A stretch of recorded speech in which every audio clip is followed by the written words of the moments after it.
ठाकुर जी का प्राकट्य हुआ, ब्रजमंडल में उत्सव मन रहा था, इतने में ही एक राक्षसी का आगमन हुआ जिसका नाम है पूतना। पूत माने पवित्र, ना माने जो नहीं है उसको पूतना कहते हैं। और जिसको पूत यानी कि बालक प्रिय नहीं है उसको भी पूतना कहते हैं। बंधुओं, संसार में बालक किसी को अप्रिय लगते हो ऐसा हो नहीं सकता। बालक सबको प्रिय लगते हैं, लेकिन बालक भी जिसको बिल्कुल प्रिय नहीं लगते, बालकों को देख के जिसको बिल्कुल ये लगता है भाई इनको दूर रखो मुझसे, मुझे नहीं देखे जाते, कहीं ना कहीं ये भैया ये पूतना वाला दोष है। अगर किसी को बालकों के प्रति भी प्रीति नहीं है, बालकों के छोटे बालकों के गाल देख करके, उनकी चाल देख करके, उनके गदमदरा से हाथ देख करके, उनकी किलकारी और उनकी नटखट लीलाएं देख करके, अरे हम कह रहे हैं रुदन देख करके भी जिसके चित्त में करुणा नहीं आती, वो इस बात को प्रमाणित मान ले कि उसको ठाकुर जी नहीं मिल सकते।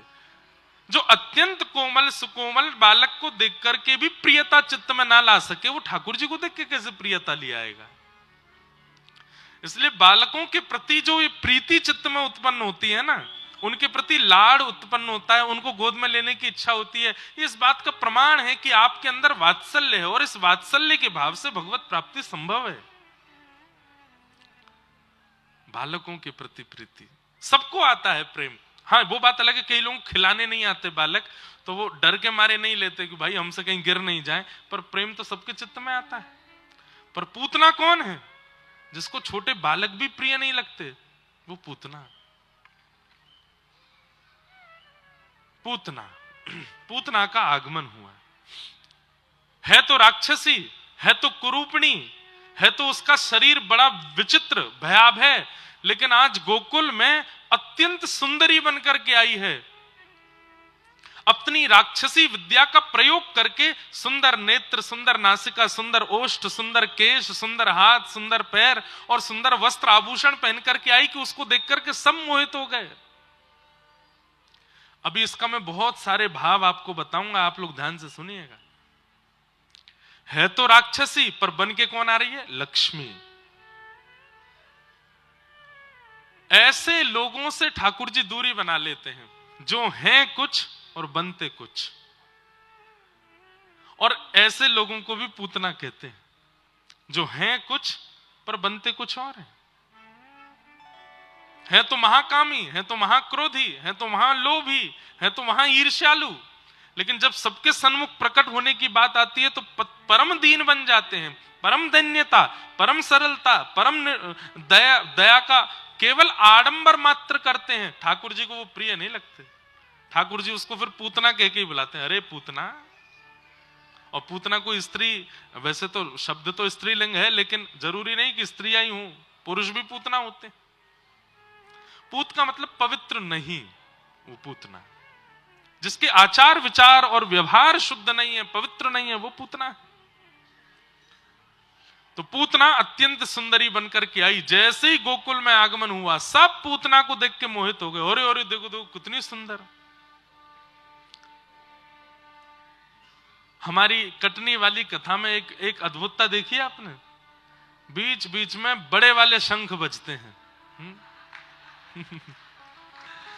आप लोग यदि सामान्य शंख बजाओगे, दक्षिणावर्ती शंख बजाओगे या और बढ़िया शंख बजाओगे, इतने स्वर नहीं आएंगे।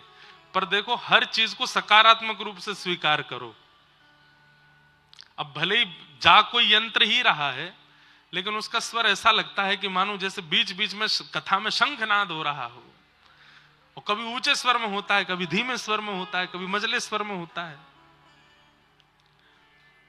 तो देखो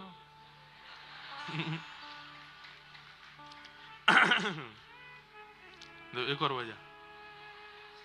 नहीं, ये तो कोई यही बजा रहा लग रहा है।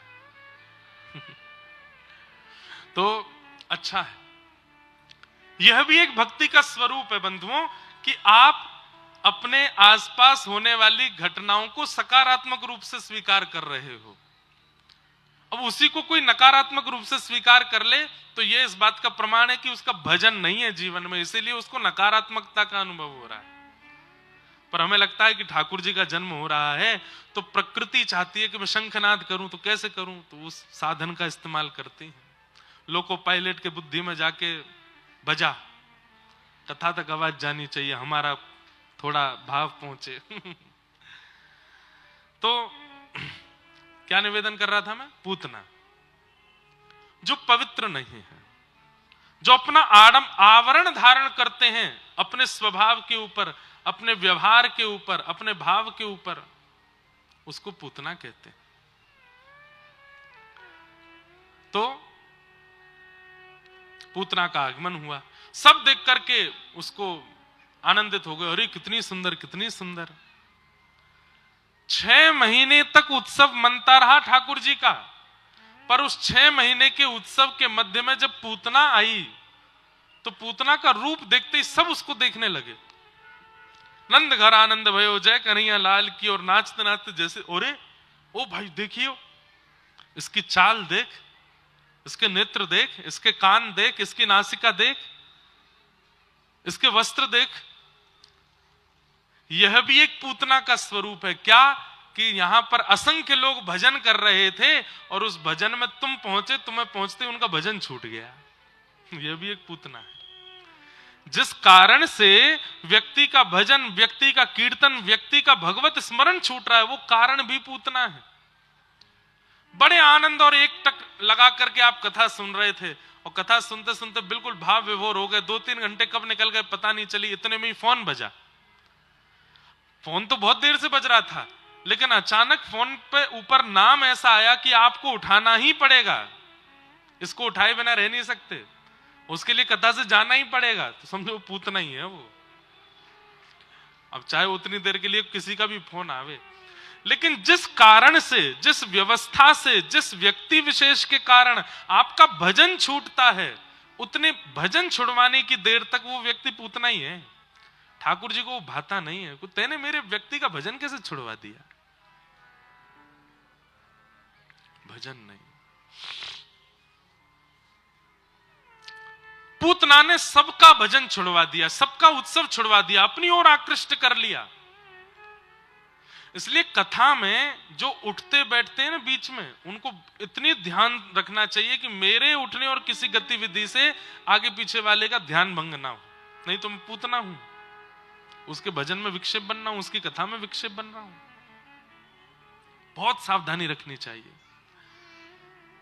पूतना आई, जैसे नंद भवन में प्रवेश किया, सब तो मोहित हो ही गए थे, यशोदा मैया भी मोहित हो गई। अरे बड़ी सुंदर है जे, तो या को रूप तो देखो कैसी सुंदर है।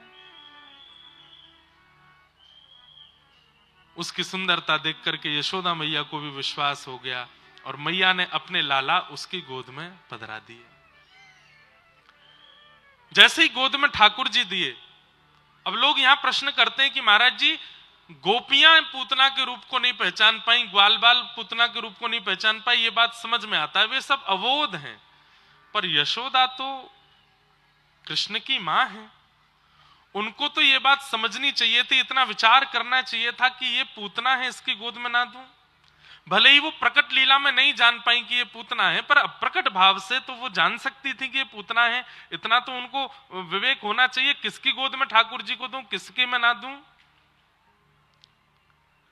तब मन में एक उत्तर आया कि यशोदा कौन है? जीवाचार्य हैं, आचार्य हैं यशोदा। और आचार्य का काम क्या होता है? व्यक्ति के शरण आए हुए व्यक्ति के दोष गुण का चिंतन ना करते हुए उसको ठाकुर जी की शरणागति कराना, ये आचार्य का स्वरूप है। अगर व्यक्ति के दोष देख करके आचार्य भगवत सन्निधि नहीं करा रहे हैं तो इसमें दंड आचार्य को लगेगा ठाकुर जी के द्वारा। बोले भैया तुम किस लिए हो? तुम इसीलिए तो हो कि व्यक्ति के दोष गुण का चिंतन ना करते हुए उसको मेरी शरणागति कराओ। यशोदा जी आचार्य हैं, और आचार्य इस बात का विचार नहीं करते कि व्यक्ति का दोष क्या है, गुण क्या है, वो तो सीधे ठाकुर जी की शरणागति देते हैं। इसलिए यशोदा मैया ने आते ही पूतना की गोद में ठाकुर जी दे दिए। इससे एक बात और सिद्ध होती है, क्या? इधर देखो, ठाकुर जी की शरण में बिना आचार्य के जाओगे तो हो सकता है कि दोष गुण विचार करके आपको नकार दिया जाए, लेकिन आप आचार्य के पास जाओगे, यशोदा के पास जाओगे। यशोदा कौन? जो ठाकुर जी को नवावे, धुवावे, सुलावे, उठावे, खिलावे, पिलावे, आनंद करावे, मतलब आचार्य।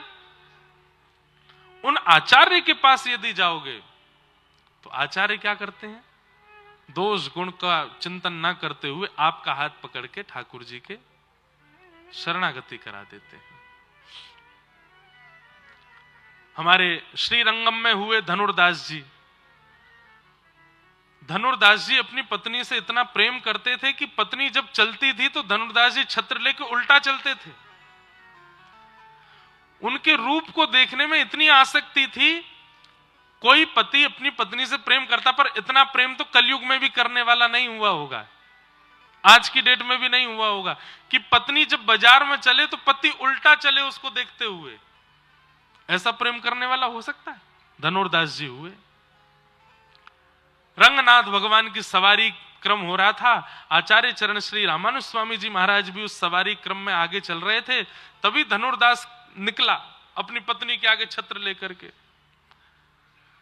बाकी सब लोग तो हंसी करने लगे, अरे देखो देखो देखो कैसा इसके सिर पर काम सवार है, मतलब इतनी बड़ी सभा ठाकुर जी की निकल रही है सवारी, इस बीच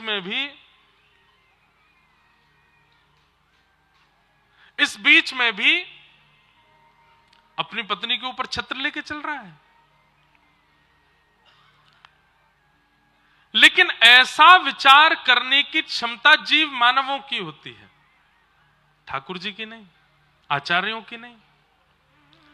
तो जैसे ही रंगनाथ प्रभु की सवारी निकली, धनुर्दास अपनी पत्नी के आगे छत्र लेकर के निकला, तो बाकी सब जितने पंडित जी आदि सब थे, सब हंसने लगे, बोले देखो कैसा व्यक्ति है, इसको इतना विचार नहीं है कि ठाकुर जी की सवारी निकल रही है, मैं छत्र लेके ना चलूं।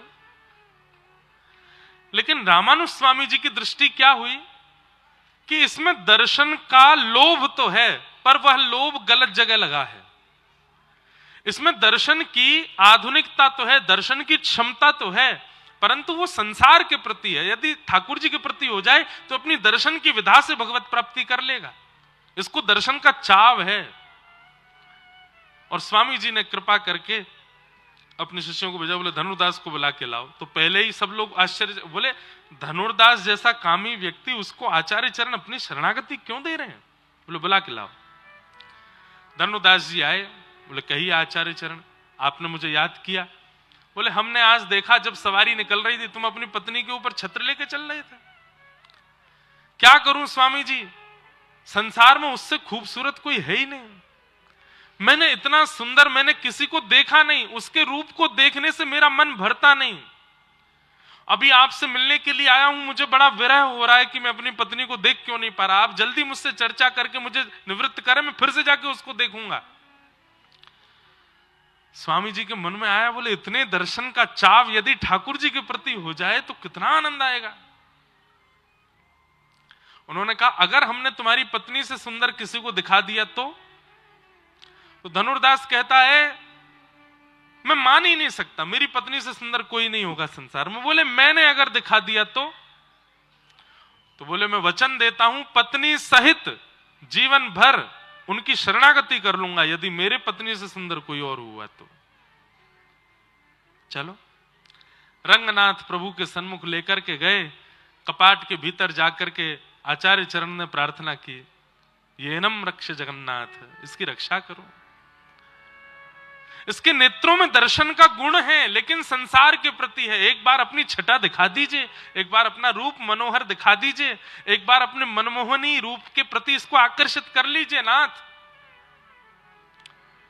अब देखिए ठाकुर जी ऐसे ही किसी को रूप नहीं दिखाते, लेकिन आचार्य की इच्छा हो जाए कि इस पर कृपा करो तो भले उस व्यक्ति का भजन नहीं है, साधन नहीं है, जप नहीं है, नियम नहीं है, तप नहीं है, लेकिन आचार्य ने चाह लिया कि इसको ठाकुर जी दिखें तो ठाकुर जी दिखेंगे।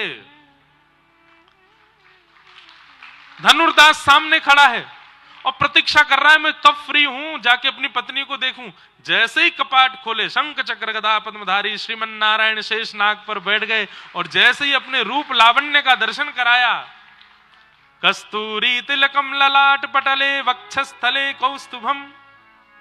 कितने श्लोक कहें ठाकुर जी की सुंदरता पे। वरहा पीड़म नटवर बहु कर्णयो कर्णकारम विभ्रदवासः कनक कपिसं वैजयन्तीं चमालाम रंध्रान वेणो अधर सुधया पूरयन गोप वृंदै वृंदारण्यम स्वपदरमणम प्राविशद गीत कीर्ति। उस नील सरोरुह रूप का जब दर्शन किया धनुर्दास ने, नेत्रों से अश्रुओं की धार बह रही है, पलक झपकना भूल गया, घुटने पर बैठ गया, हाँ नाथ कहकर के हाथ जोड़ करके केवल रूप माधुरी का दर्शन करता रहा। थोड़ी देर बाद स्वामी जी आए और कहे, धनुर्दास कैसे हैं? क्या वर्णन करूं इस रूप का, क्या अनुभव बताऊं इस रूप का? बोले चलो जाओ अपने घर पत्नी को देखो। बोले अब इच्छा नहीं है, अब तो बस एक ही इच्छा। बोले क्या? ऐसे ही देखत रहूं मैं जन्म सफल कर मानूं। बस इनको देखते देखते देखते मेरे यही प्राण निकल जाएं, मैं और कुछ नहीं देखना चाहता। और महापतित उस धनुर्दास को आचार्य चरण ने केवल उसके दोष को, बंधुओं दोष नाम की वस्तु हमारे अंदर होती नहीं है, बहुत ध्यान से सुनिएगा, हमारे अंदर कोई दोष नहीं होता। आज लिखिएगा क्या क्या दोष हैं, काम क्रोध लोभ ईर्ष्या द्वेष अभिनिवेश अहंता ममता चिंता आदि आदि जो भी। वो दोष कब कहलाते हैं? जब संसार के प्रति हो। और वही गुण यदि ठाकुर जी के प्रति हो जाए तो वो भक्ति कहलाएगा, वही भक्ति बन जाएगा। बस आचार्य यही करते हैं कि दोष को संसार के प्रति जो है उसको ठाकुर जी के प्रति कर देते हैं, वही भक्ति बन जाता है। किसी के अंदर क्रोध है, अब वो क्रोध संसार पे ही करता रहता है, लेकिन ठाकुर जी की भक्ति करते करते कई बार क्रोध ठाकुर जी के प्रति भी हो जाता है। पूरे दिन थाड़े रहते हो, 24 घंटा खाते रहते हो, सोते रहते हो, कुछ करते धरते नहीं है, बस ऐसे ही खड़े रहते हैं। ऐसे क्रोध करने वाले भक्तों पर भी कृपा की है ठाकुर जी ने। केवट की नाव में बैठ गए राम जी, जैसे ही केवट चली, नाव चली, किनारे पहुंचने से पहले केवट वापस घुमा लेता है, फिर गंगा जी में ले आता है, फिर वापस लेकर के किनारे पर जाता है। जैसे ही किनारा आने वाला होता फिर लेके बीच में आ जाता है। लक्ष्मण जी बोले, हे क्या कर रहे हो ये तुम, इतनी देर हो गई बीच भंवर में हमको डुला रहे हो। केवट बोला, नाव किसकी? वो तुम्हारी। पतवार किसकी? वो तुम्हारी। तो मेरी इच्छा, जब मन करेगा लेके जाऊंगा, बैठे रहो चुपचाप। सबने समझा लिया, नहीं माना, वो प्रतीक्षा कर रहा था ये राम जी बोले कुछ। अंत में राम जी बोले, भैया बहुत देर हो गई, हमको पहुंचा दो। केवट ने तुरंत पतवार रख के बोली, बस 5 बार में हार गए और खुद जो 84 लाख बार हमको घुमाते हो, तब एक बार भी दया नहीं आती आपको। कभी छिपकली बनाते हो, कभी चेटी बनाते हो, कभी चेटा बनाते हो, कभी कबूतर बनाते हो, कभी मगरमच्छ बनाते हो, मछली बनाते हो, 84 लाख में हमको इतनी बार घुमाते हो। हम भी तो कहते नाथ एक बार अपने वैकुंठ के द्वार पे लगा दो हम पे, तब तो बड़ी आपको दया नहीं आती। यहां 4 बार में हार गए। क्रोध, थोड़ी लड़ाई झगड़ा वाली भक्ति भी होती। अब यही संसार में करो तो ये क्या बन जाएगा? ये विषाद बन जाएगा। लेकिन वही केवट जब ठाकुर जी के प्रति उस भाव को कर रहा है तो वो भक्ति बन गया। गजराज तारो तेने आवने को जावने को खावने पकावने को मीराबाई तारी है। नरसी मेहता को तारो वही वार सवारने को, वेदन सुनावने को जय देव तारो है। हे ठाकुर जी, एक कवि कह रहे हैं ठाकुर जी से कि आप बड़े स्वार्थी हो। बोले क्यों? गजराज तारो, आपने गजेंद्र को क्यों तारा? बोले आपने सोचा इसको तार देंगे, बढ़िया वैकुंठ में एक सवारी खड़ी रहेगी हाथी की, जब कभी मन होगा तो इस पर चढ़ के घूमेंगे। गजराज तारो तेने आवने को जावने को। मीराबाई को क्यों तारा? बोले वैकुंठ के रसोईया बढ़िया भोजन नहीं बना रहे, मारवाड़ की लाली लेके आओ। तो आपने मीराबाई तार दी, बढ़िया बना बना के खवाती है। नरसी मेहता को तारो वहीवार सवारने को। इतने लोग दान पुण्य हुंडियां भर भर के जाते हैं, एक अकाउंटेंट भी तो होना चाहिए वैकुंठ में, इसलिए नरसी मेहता तार दिए। वेदन सुनावने को जयदेव तारो है। ये सब आपने इसलिए तारे क्योंकि इनमें कोई ना कोई गुण था, उनसे इनका आपका कोई काम बन रहा था। पर हे कृपालु, मैं आपके किसी काम का नहीं हूं, मोहे तारो वा में आपकी भलाई है, मुझे तार के दिखाओ।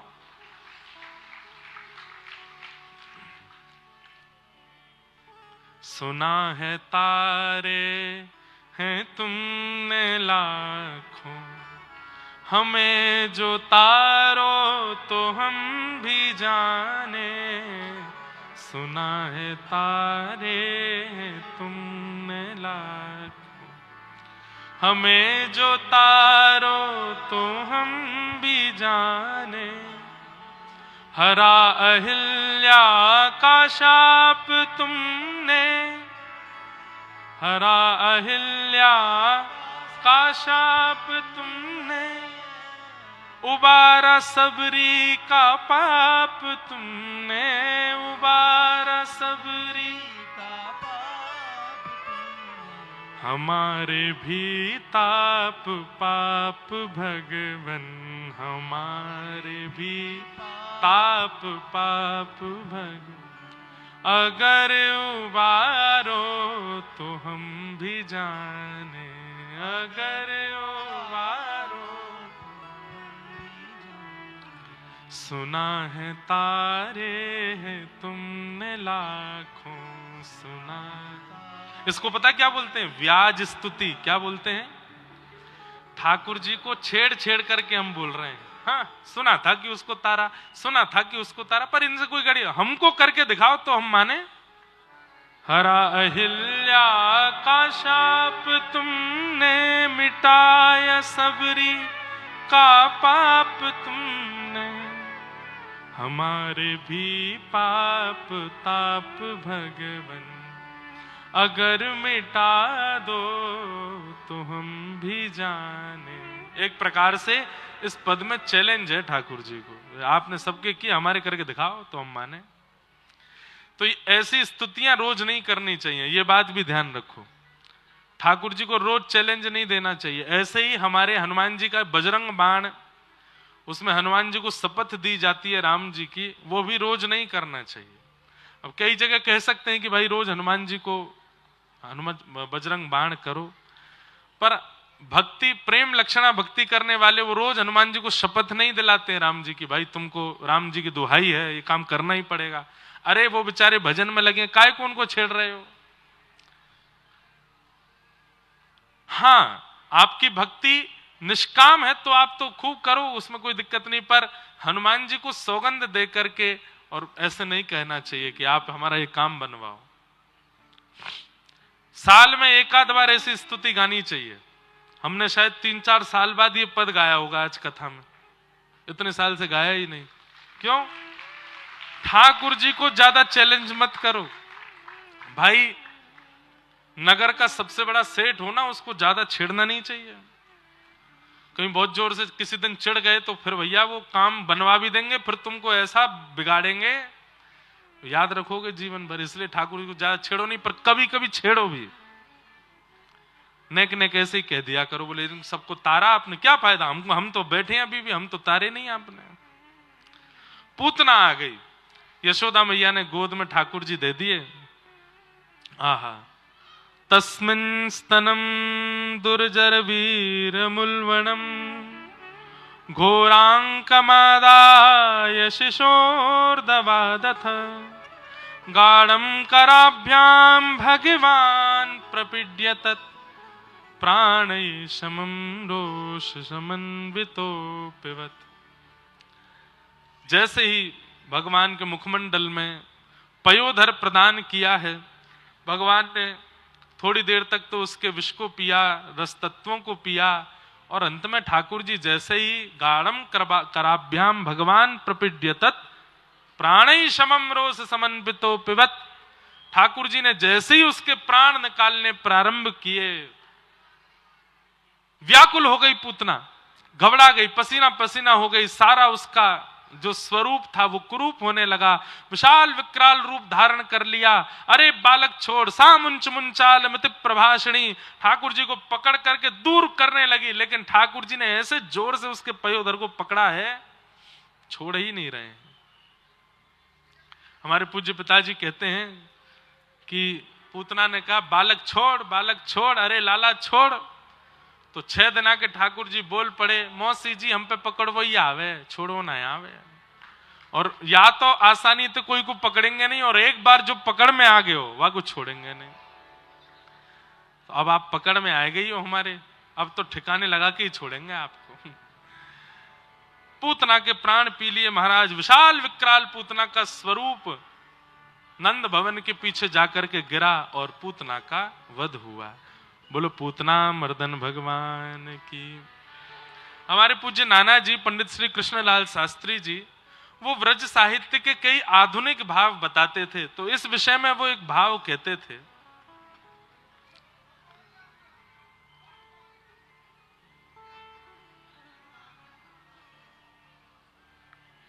बैठ जाओ, ये शांति से व्यवस्था करवाओ, हल्ला नहीं करना, बिल्कुल चुपचाप सब लोग बैठ जाओ। क्या बता रहा था मैं? हाँ, तो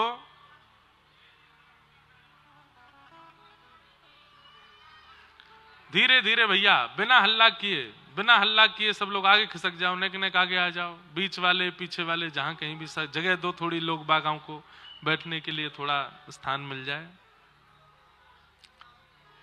अरे भैया हल्ला नहीं, धीमे धीमे, बिल्कुल धीमे। भैया हमारो इतनो महंगो माइक फेल है गयो आज कटनी में। इतने महंगे माइक पे हम चिल्ला धीरे धीरे बोलते हैं तो आवाज हमारी इतनी तेज नहीं भाई, कटनी के पानी में ताकत बहुत है। तो अब हमारा पूरा जो प्रवाह है ना वो रुक जाता है। कहीं से आ रहा था, क्या बता रहा था मैं? हैं? हाँ, नाना जी की बात, बहुत बढ़िया, सुनते तो हो आप लोग कथा। अब इसमें भी हम सकारात्मकता ये सोचेंगे कि बीच में ऐसे करवा के ठाकुर जी मानो परीक्षण करवाते हैं, देख भैया श्रोता ऐसे ही नहीं है, सब सुनने वाले हैं, तेरो प्रवाह टूट जाए इनको ना टूटे।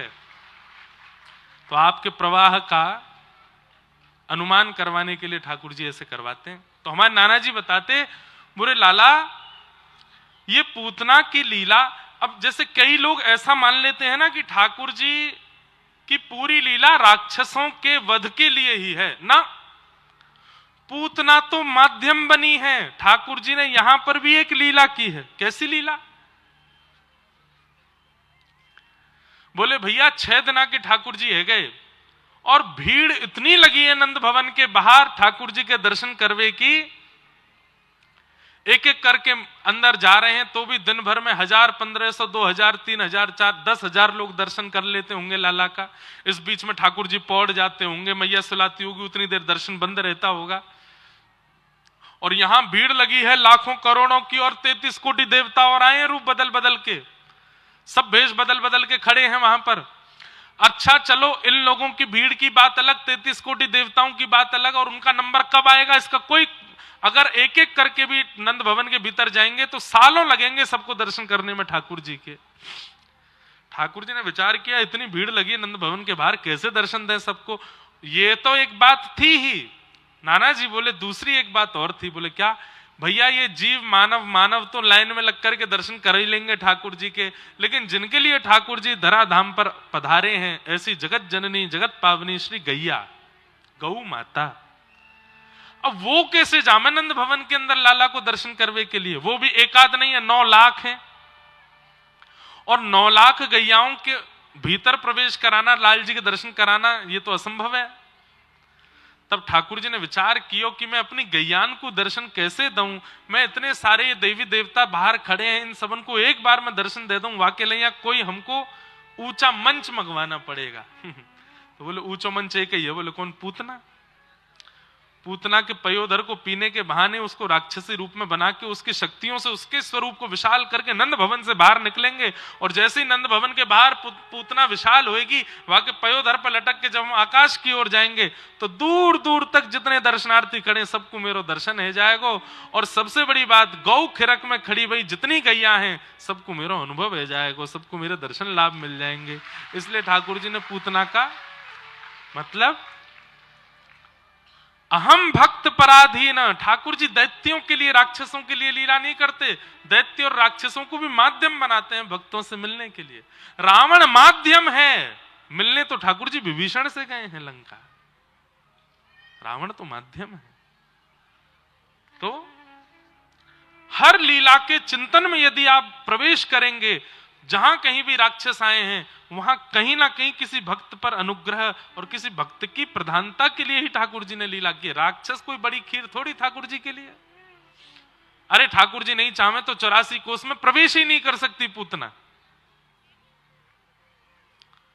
और वही हुआ जब पूतना के ऊपर से ठाकुर जी को उतार करके लाए, सब ब्रजवासी घबरा गए। अरे लाला राक्षसी छूलई लाला ने, निश्चित ही लाला को कोई अला बला कोई नजर नहीं लग गई हो। सब गोपियां बोली कहा करें, कौन से वैद्य के पास जाएं?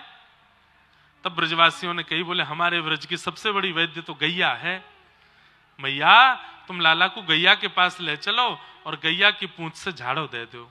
और आगे वर्णन है, गौमूत्रेण स्नापित्वा पुनर्गौरज सार्भकम।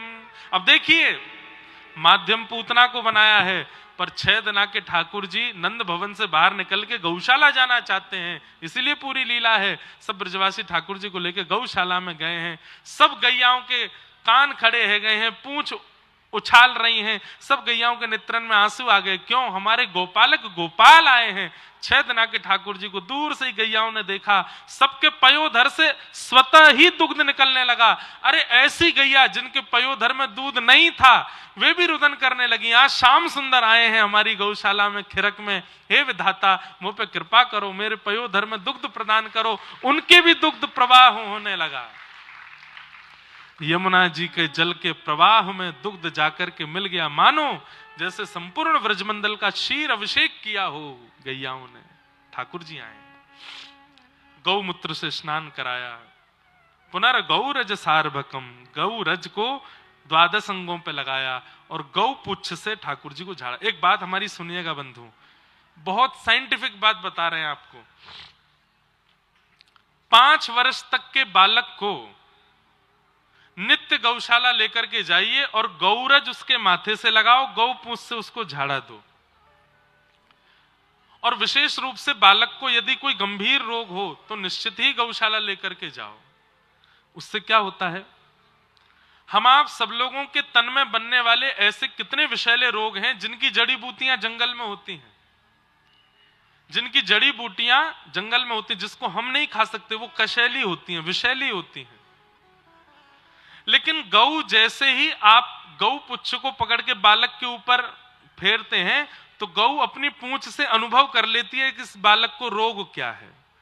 और गैया फिर जब गौचारण करने के लिए जाती है तो वो उसी रोग की स्पेसिफिक जो जड़ी बूटी होती है उसको खा के आती है।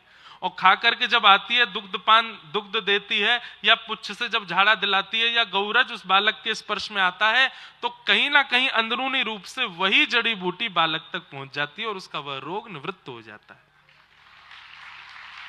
लेकिन आजकल हम लोग इन बातों पर भरोसा करते नहीं हैं।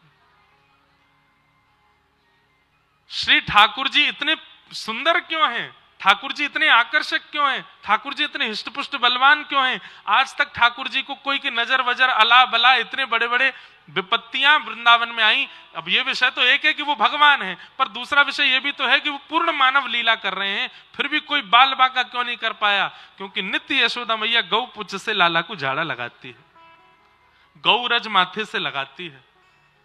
हम लोग ये बात जिस दिन मान लेंगे कि गैया जीव नहीं है, गैया कोई जानवर नहीं है, गैया साक्षात वैद्य है, गैया साक्षात श्री ठाकुर जी की प्रियसी है, और उस दिन से गैया का अनुभव और गैया का सेवा करना प्रारंभ कर दें, कितना अनुभव आपको अपने जीवन में होने लगेगा कि पवित्र हो रहा है।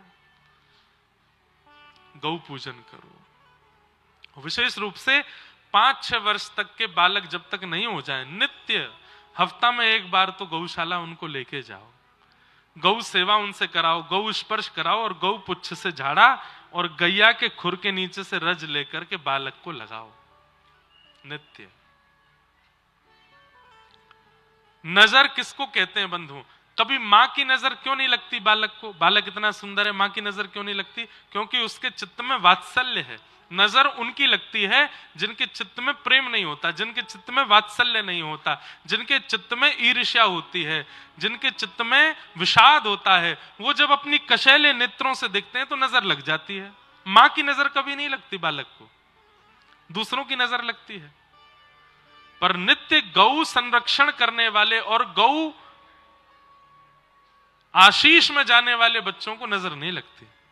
क्यों? गैया रक्षा करती है उनकी। तो ऐसे ठाकुर जी को लेकर के मैया गौशाला गई और वहां जाकर के गौपुच्छ से झाड़ा लगाया। धीरे धीरे ठाकुर जी अब 3 महीना के भये और 3 महीना के हेते ही ब्रजमंडल में सक्टासुर का आगमन हो गया। आहा, 3 महीना के लाला भये सक्टासुर का वध ठाकुर जी ने किया। कैसे वध किया? 3 महीना के ठाकुर जी ने पहली बार करवट बदली और जैसे ही करवट बदली महाराज पूरे ब्रजमंडल में उत्सव मनाया गया। बधाई हो, बधाई हो। काय बात की बधाई? बोले नंद जी के लाला ने करवट लियो है। तो बोले भैया इतनी सी बात पे बधाई क्यों है रही है? बोले ब्रजवासी जन प्रतीक्षा कर रहे हैं, अभी करवट लइए, कछु दिना बाद बैठवे लग जाएगो, कछु दिना बाद बोलवे लग जाएगो, फिर चलवे लग जाएगो और फिर जैसे ही नंद भवन से बाहर निकलेगो फिर हम अपने घरन में खूब सुंदर सुंदर मक्खन निकालेंगे, खूब सुंदर सुंदर उत्सव करेंगे, लाला को बुलाए करेंगे, वह बहाने हमारे घर आएगो, हमारी गोद में बैठेगो, हमारी गोद में खेलेगो। उसकी प्रतीक्षा में ब्रजवासी उत्सव मना रहे हैं। सबको यूं लग रही जल्दी लाला बड़ो होए और बोलनो चलनो फिरनो सीख जाए तो नेक हम पे कृपा करे। इसलिए प्रथम करवट उत्सव खूब धूमधाम से मनाया गया। इतने ब्रजवासी इकट्ठे हो गए कि मैया ने लाला को छुपाए करके दूर एक बैलगाड़ी के नीचे झूला बनाए दी और वहां में लाला जाके सुवाई दियो। इतने में ही एक सक्टासुर नाम का दैत्य आया। जैसे ही बैलगाड़ी के ऊपर आके बैठा, मैया तो चली गई। ठाकुर जी ने मन में विचार कियो कि आ गयो मामा को दूत आयो है दूसरो, अब याकू भी मजो चका में। सोई ठाकुर जी ने अपनो एक पाम लंबो कियो और जोर से तक के मारो, बैलगाड़ी 3 बार आकाश में पलट गई और सक्टासुर का वध हो गया। उसका वध किया। जोर की बैलगाड़ी की गिरने की आवाज हुई तो सब ब्रजवासी दौड़े, जाकर के देखा मटकियां फूटी हुई हैं, दूध बिखरा पड़ा है और दूध के बीच में छोटे से लाला पड़े हैं और दूर एक सकट के नीचे दबा हुआ सक्टासुर पड़ा है। यशोदा मैया ने आकर के तुरंत अपनो लाला गोद में उठायो। कैसे गिर गई बैलगाड़ी? इतनी बड़ी बैलगाड़ी मेरे लाला पे कैसे गिर गई?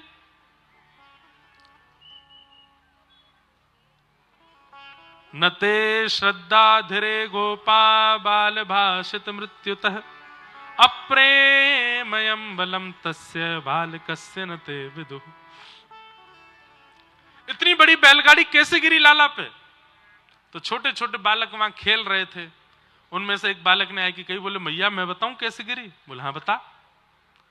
तेरो मैया लाला है ना ये छोटो सो? बोले हाँ।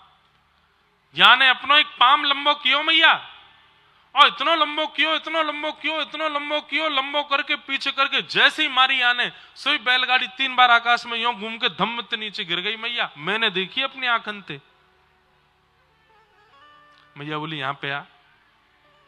जैसे ही गए वहां में एक दियो मैया ने। शर्म ना आवे? नेक्स्ट सो मेरो लाला आज पहली बार करवट लिए, यूं कह रहा इतनो लंबो पाम कियो या ने, पाम ते गेर दी बैलगाड़ी। बालक गाल पे हाथ धर के बोलो मैया तेरी सौगंध खा के कह रहा हूं, मैंने देखी अपनी आंखन से। मैया बोली दोबारा आए यहां पे, सौगंध और खा रहा हूं मेरी? शुक्राचार्य जी मुस्कुराते हुए कहते हैं परीक्षित अप्रेमयम बलम तस्य बालकस्य नते विदुः। बालक तो सच बोल रहे हैं, लेकिन इतना प्रेम यशोदा मैया लाला से करती है कि उसके ऐश्वर्य को स्वीकार नहीं कर पा रही है। मेरा बालक ऐश्वर्यवान है, मेरा बालक बलवान है, ये मां का प्रेम स्वीकार नहीं करने देता। अरे महाराज बालक कोई विचित्र कार्य कर दे जो कोई नहीं कर पाया, वो बालक करके आ जाए तो मां को बहुत देर तक आश्चर्य होता है, ये तेने कियो? मौत हो तो आवे ना, तो किस कर आयो तू? हमारी माता जी, हम जब कथा सुनाते हैं, खूब सारे लोग जब कथा सुन लेते हैं तो कभी कभी जाते हैं, हमारी माता जी कहती अरे तू ही करे कथा? मैंने हाँ मैया हम ही करें। लगे तो है ना। मैंने क्यों? तो पे मौत हो तो आवे ना, तू को चलनो फिरनो बोलनो सब हमने सिखाया, तू कथा कैसे करने लगो? मैंने मैया अब इसमें मेरी क्या गलती? हमारी दादी, हमारी पूज्य दादी माँ, तो एक बार वो कथा में आई पिताजी की, मैं छोटा सा था, हजारों की तादाद में भीड़ बैठी, तो हमने अपनी दादी से पूछा, बिल्कुल ठेठ ब्रजवासी गांव की, हमने की दादी कितनी बढ़िया कथा करते हैं ना पिताजी। तो हमारी दादी बोली, पतो ना कहा किड़विड़ किड़विड़ सी करतो रे, वो तो समझ में ही ना आवे। जन कहा बोलतो रे, मेरे तो पल्ले ही ना पड़े। तो मां का वात्सल्य कैसा होता है, मां का प्रेम कैसा होता है कि वो अपने बालक की आधुनिकता को स्वीकार नहीं कर पाती है। यशोदा मैया में प्रेम का ऐसा पारावार है कि ठाकुर जी के द्वारा की गई अद्भुत लीला भी मैया को स्वीकार नहीं होती। और यही प्रेम कहलाता है, जहां पर आपके प्रेमी की आधुनिकता आपका चित्त नहीं देखता है। जहां पर आधुनिकता देख करके प्रेम हो रहा हो, समझो प्रेम नहीं। एक बात कह दूं कान पकड़ के सॉरी बोलते हुए, बुरा नहीं मानना आप लोग। हम लोग अपने कुल देवता, इष्ट देवी, कुल देवी, गुरु सबके प्रभाव देख करके उनका भजन करते हैं। सबकी शक्तियों का ज्यादा प्रदर्शन, अरे ये कुल देवता तो ये करने से ये काम कर देते हैं, ये करने से ये काम कर देते हैं, ये प्रेम नहीं है। जहां पर शक्तियों का चिंतन किया जाता है वहां प्रेम नष्ट हो जाता है। शक्तियों का, हमारे सब लोग इधर देखो, ध्यान से कथा सुनो। ब्रह्मांड में सब जगह सबकी शक्तियों का प्रदर्शन किया जाता है, सिवाय हमारी व्रजेश्वरी श्री राधा रानी की शक्ति का प्रदर्शन नहीं। केवल और केवल उनके स्वभाव की चर्चा की जाती है, उनके केवल स्वभाव की बातें की जाती हैं। वो शक्तिशाली हैं ऐसा नहीं कहते, वो शक्तिमान हैं ऐसा नहीं कहते, और कह भी देते हैं तो फिर तुरंत उसको गौड़ कर लिया जाता है, तुरंत उसको भीतर विराजमान कर लिया जाता है। तो अपने इष्ट, अपने प्रेमी, अपने दैव के शक्ति का चिंतन नहीं, उनके स्वभाव का चिंतन करो, स्वभाव का अनुभव करो। स्वभाव का चिंतन आवश्यक है।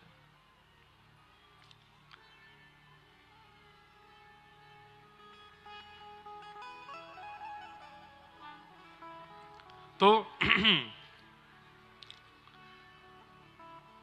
अप्रेमयम बलम तस्य बालकस्य न ते विदुः। यशोदा मैया लाला के प्रभाव को स्वीकार नहीं कर रही, और प्रभाव स्वीकार जहां हो वहां प्रेम नहीं है। स्वभाव का स्वीकारीकरण प्रेम का द्योतक होता है। आपको अगर अनुभव करना है कि आपसे कितने लोग प्रेम करते हैं, तो कुछ दिन के लिए अपने प्रभाव से दूर चले जाओ। आप कहोगे महाराज जी प्रभाव ही नहीं, अरे कमा के घर को तो दे रहे हो, कुछ दिन के लिए देना बंद कर दो, कमाई छोड़ दो, कुछ दिन के लिए घर पे ही बैठ जाओ। बोले अब हम आज के बाद कुछ कमाएंगे धमाएंगे नहीं, घर पे ही रहेंगे 15-20 दिन। फूली फूली रोटियां जो पहले मिलती थी अब वो बिना फूली ही मिलनी प्रारंभ हो जाएंगी। कुछ दिन बाद ये उनकी ताली बजी हैं जिनका अनुभव है। कुछ दिन बाद गरम गरम दाल जिससे महाराज धुआं उठ रहा था वो अब सामान्य मिलने लग जाएगी, और कुछ दिन बाद तो ऐसा ही हो जाएगा, रोटी है नहीं ब्रेड ही खा लो। अब क्या करें, करते धरते तो कुछ हो नहीं, पड़े रहते हो पूरे दिन घर में, और क्या करोगे आप। तो जब टेढ़े दिन आते हैं तो सब ऐसा ही होने लगता है। क्या क्या होता है, बोले इष्ट मित्र मुख हूं नहीं बोले, देखत नैन चुरावे, सोना छुअत होत है माटी, जब मूर्ख ज्ञान सिखावे। एक बार कबीरदास जी के यहाँ प्रभु श्री राम शंकर जी को, हनुमान जी को, सबको लेकर के पहुंचे। रूप बदल करके खूब सारा धन धान्य लेके सेठ बन करके राम जी पहुंचे, और पूरे काशी के नगरी में गली मोहल्लों में पूछते जा रहे हैं, बोले भैया कबीरदास कहाँ हैं। तो गली मोहल्ले के लोग बोले कौन कबीरदास, पड़ोसी हैं जबकि फिर भी बोल रहे कौन कबीरदास। बोले अरे कबीरदास हम नहीं जानते किसी कबीरदास को, कोई और होगा कहीं और होगा, हम किसी कबीरदास से हमारा कोई परिचय नहीं। सब लोग मना करते चले गए, हम नहीं जानते कबीरदास को। ठाकुर जी फिर भी कबीरदास के घर पहुंच गए। कबीरदास जी घर थे नहीं, भीतर से माता जी निकल के आई, उन्होंने द्वार खोला, बोले कहिए कौन। बोले हम फलाने नगर के सेठ हैं तीनों चारों, हम अपने स्वामी कबीरदास से मिलने आए हैं, उनके बड़ी कृपा है हमारे ऊपर, उनके साल भर का जितना जो है कर है वो देने आए हैं। बैलगाड़ियों से कपड़े हटाए तो सोने चांदी हीरे जवाहरातों से भरी हुई बैलगाड़ियां। नगर के जितने लोग मना कर रहे थे हम कबीरदास को नहीं जानते, सब खिड़की से झांक तो रहे थे कि ये सेठ साहूकार कबीरदास का पता क्यों पूछ रहे हैं। सबने मना किया कि हम कबीरदास को नहीं जानते। तब ठाकुर जी ने कहा, अरे हम कबीरदास के घर आए हैं, ये सब दक्षिणा उसको देने आए हैं, सारा उसका कर देने आए हैं। मां बोली, मेरे कबीर के इतने पैसे नहीं होंगे। अरे वो तो कपड़े भी उतने ही बुनता है जिससे कल सुबह की रोटी बन जाए, उससे ज्यादा के अगर उसको आमदनी हो जाती है तो वो दान कर देता है, इतना कर उसका नहीं हो सकता, कोई और कबीरदास होगा। ठाकुर जी बोले, भैया आपका ही पुत्र कबीरदास है। बोले, आपके पास क्या प्रमाण है? बोले, हम उस कबीरदास की खोज कर रहे हैं जो रामानंदाचार्य जी का शिष्य है। मां बोली, वो तो मेरा बेटा ही है फिर तो। बोले, हाँ तो ये सारा धन उन्हीं का ही है।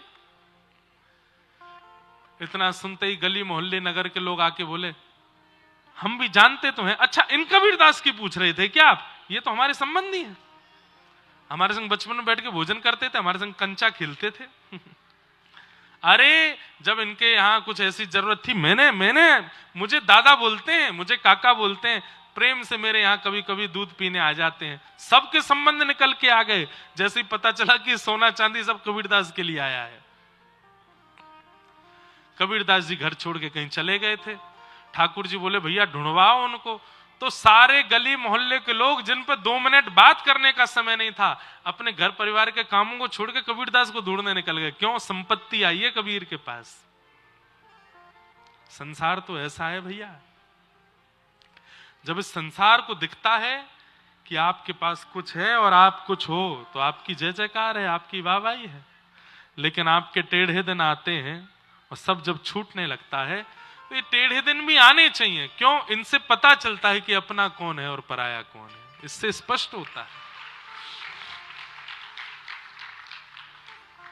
सोना छुअत होत है माटी। टेढ़े दिन जिसके आते हैं भैया, वो बनी बनाई चीज पे भी हाथ धर देता है तो वो खराब हो जाती है। और मूर्ख ज्ञान सिखावे, मूर्ख भी ज्ञान दे के चला जाता है, अरे भैया ऐसा है ऐसा है, और आपको उसमें भी लगता है भैया चलो कोई तो बता रहा है। लेकिन सूरदास जी कहते हैं, अपना अपना भाग्य सखीरी।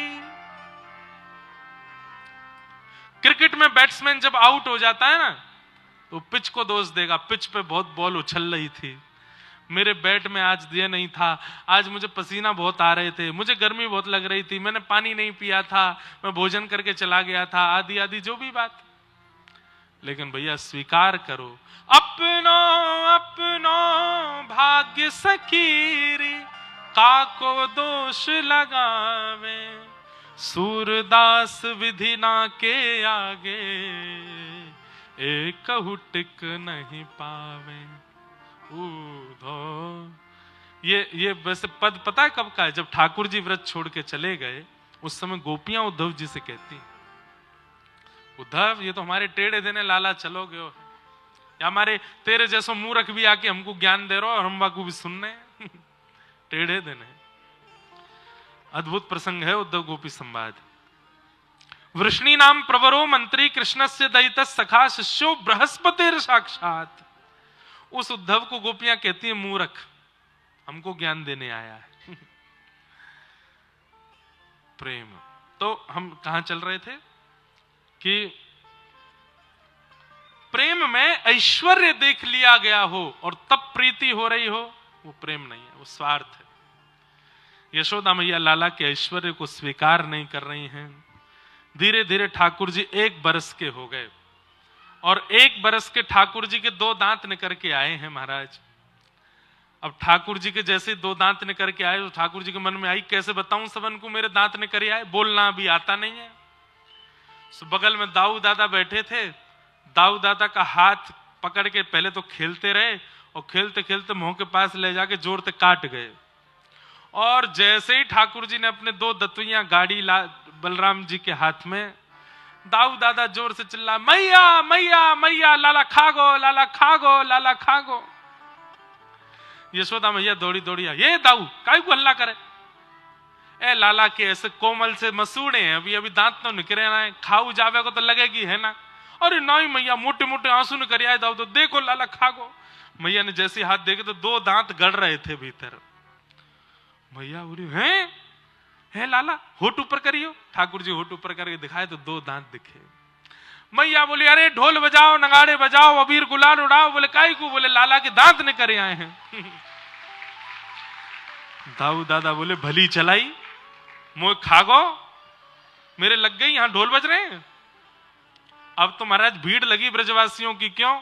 लाला ने हमारी उंगली खा के दिखा दे, कैसे खावे।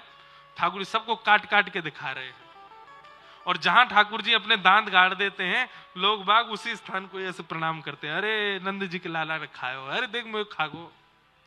जैसे वोट देने वाला व्यक्ति अपनी उंगली दिखाता है सबको, देखो वोट हो गया, ऐसे ठाकुर जी सबको काट रहे हैं। यशोदा मैया लाला को बोलना सिखाती है, लाला बोल मैया, नहीं बोलते। लाला बोल दादा, नहीं बोलते। लाला बोल भैया, नहीं बोलते।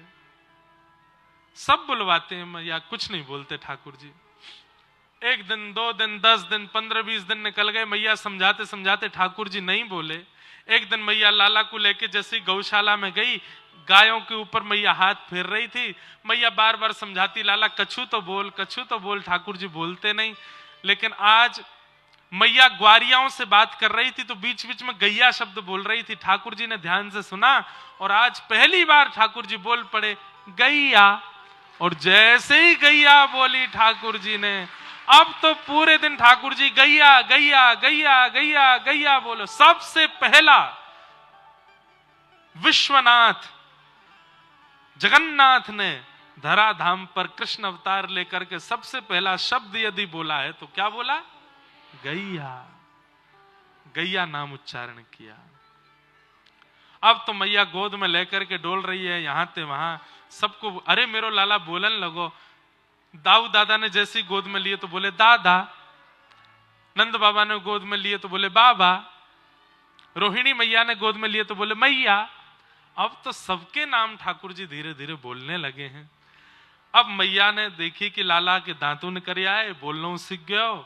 मैया उंगली अपनी पकड़वाती है और ठाकुर जी से धीमे धीमे धीमे धीमे चाल चलवाती, अब चलना सिखाती है। थोड़ी दूर तक ठाकुर जी चलते हैं, इतने मैया अपनी उंगली हटा देती है और ठाकुर जी दोनों भुजा उठा करके धीमे धीमे चरण आगे रखते हैं और चलते चलते धम्म से गिर पड़ते हैं। आकाश में खड़े हुए देवता कह रहे हैं, बताइए, पूरे विश्व को बोलने की शक्ति प्रदान करने वाला, पूरे विश्व को चलने की शक्ति प्रदान करने वाला आज ब्रजवासियों के प्रेम में आसक्त होकर के बोलना सीख रहा है, चलना सीख रहा है, सब क्रिया कर रहा है। श्री गर्गाचार्य जी महाराज ने आकर के ठाकुर जी का नामकरण संस्कार किया।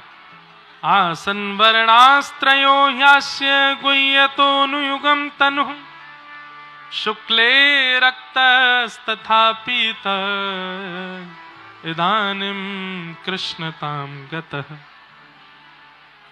भगवान इस वर्ष, इस बार, इस युग में कृष्ण वर्ण के हैं, इसलिए इनका नाम मैं कृष्ण रखता हूं। ठाकुर जी का नामकरण संस्कार किया गया। बड़े भैया का नाम अयम ही रोहिणी पुत्रो रमयन सुहृदो गुणैः अख्यास्यते राम इति बलाधिक्यात् बलम विदुः। बड़े भैया का नाम राम रखा, लेकिन बल की अधिकता के कारण सब इनको बलराम कहकर के बुलाएंगे, श्री गर्गाचार्य जी ने बताया। श्रृंग्यग्निड्यं शशि जलद्विज कंटकेभ्य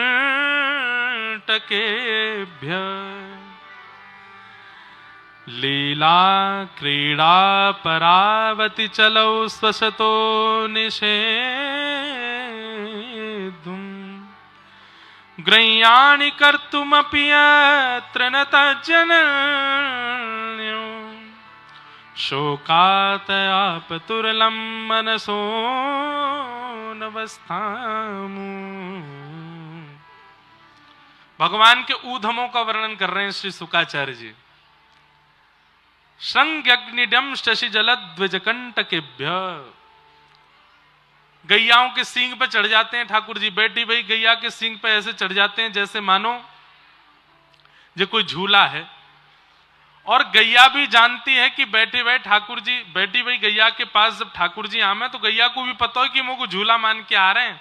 ठाकुर जी जैसे सींग पकड़े जोर से, सोई गैया खड़ी है जाए, ठाकुर जी के पाम नीचे लटक जाए, फिर गैया से ठाकुर जी कहे अब चल झूला मुंह को झूला, तो गैया गोल गोल घूमे, ठाकुर जी वाके सींग पकड़ के डोले।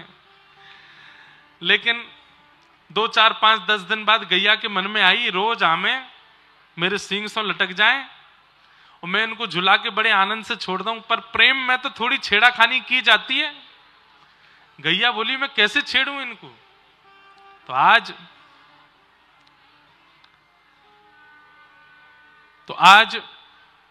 कहा भैया, तो आज श्री ठाकुर जी जैसे ही पहुंचे तो गैया की सींग से जैसे ही लटके, रोज तो गैया का अभ्यास है कि ठाकुर जी को कितनी गति से लेके जाना है, कितनी देर घुमाना है, पर आज गैया ने अपना मार्ग बदल दिया। रोज जहां जाती थी आज वहां नहीं गई। तो बोले कहां गई? बोले जहां 9 लाख गैयाओं का गोबर का ढेर है वहां गई। ठाकुर जी बोले हेरी गैया जी कहां लेके जा रही है? तू कहां के लेके जा रही है? अरे जब गोबर में काय को लेके जा रही है? मैया ने अभी नहा के भेजो मोए, मैं गोबर में सन जाऊंगा, मैया बहुत मारेगी मोए। अब गैया तो कह रही तभी तो आनंद आवेगा। सो गैया गई महाराज गोबर के ढेर के पास जाके गैया ने अपने सींग घुमाने शुरू किए। अब तो ठाकुर जी चला, मैया मैया देख तेरी गैया मुकू मार रही है, मैया देख जल्दी आ।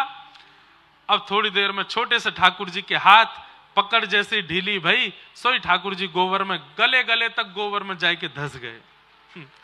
पहली बार गोवर्धन बने आज। दौड़ी दौड़ी मैया आई, लाला तू कहां है? लाला कन्हैया तू कहां है? मैया ने आकर के जैसे देखी तो कहा पायो गोबर के ढेर में गले गले तक ठाकुर जी धसे भय। मैया बोली लाला मुंह को तो ऐसा लगे तू पूर्वजनों को सूकर दिख है, कितनों नभाओ धुभाओ शुद्ध करो या आके या गोबर में ही खेले। अरे मैया तू मुंह को पहले यहां से निकार। मैया जैसे तैसे अपनी लहंगा साड़ी ऊपर करके गोबर में भीतर गई, वहां जाके लाला निकारो। अब रोज तो लाला ऐसे गोद में ले लें, लेकिन आज मैया ऐसे लेके चल रही है लाला गोबर में सुनो भयो पूरो। अरे मैया तू कहा कह रही मैं पूर्व जन्म को सू करूं? मैया बोली और नहीं तो कहा कितनों नवाओ दबाओ सुंदर बनाओ या गोबर में आके खेले। मैया तू सांची कह रही है, तेने सुनी कभी? बोले कहा एक बराह नाम को भगवान भयो। बोले हाँ वो मैं ही तो हतो मैया, मैं ही तो हतो वो। मैया तू जाने ना है? बोले कहा जय जय हूं मैं। मैया बोली हम बे मोह धोबो आवे ना, भोजन करवो आवे ना, बने बरा भगवान, चल चुपचाप नहा ले चल। ठाकुर जी बोले मैया तू ऐसे दूर करके चल रही है, मुझको गोद में लेके चल ना, तू गंदो है रो, अपनी गोद में मैं नहा लूंगी। अरे मैया ऐसे कैसे नहा लेगी, आज तो मैं तेरी गोद में ही जाऊंगा। मैया बोली बिल्कुल नहा लूंगी। सोई जैसे ही मैया लाल जी को नहवाने लगी, सोई ठाकुर जी दौड़ करके मैया की गोद में गए और जाके ऐसे रगड़ रगड़ के सबरो गोबर मैया के भी लगाए दियो। अकेलो नहीं नहाऊंगा मैया, तू भी नहा मेरे संग, तू भी स्नान कर। ऐसे ठाकुर जी लीला करें। श्रृंगी अग्नि चूल्हा की लकड़ी लेकर के दाऊ दादा ठाकुर जी में कभी युद्ध है जावे। श्रृंग अग्नि डमष्टि कितना सुंदर है। रोज ठाकुर जी मणिखंभ हैं नंद भवन में, उन मणिखंभ के पास जाकर के मुंह खोल के अपने दांत गिनते हैं कितने ने करे आए, और फिर अपने दांत गिनवे के बाद गैया के बछड़ा बछियान के दांत गिने। और जैसे ही ठाकुर जी की गिनती में बछड़ा बछिया के दांत ज्यादा आवे, सोई रोते रोते मैया के पास जा, मैया मैं हार गो। बोले क्यों? अरे वो गैया के बछड़ान के जल्दी दांत निकल रहे, मेरे ना निकल रहे, मेरे अभी 5 ही निकले 6 ही निकले, एक तो हिल रहा है मैया, टूटवे वारो है। मैया बोली लाला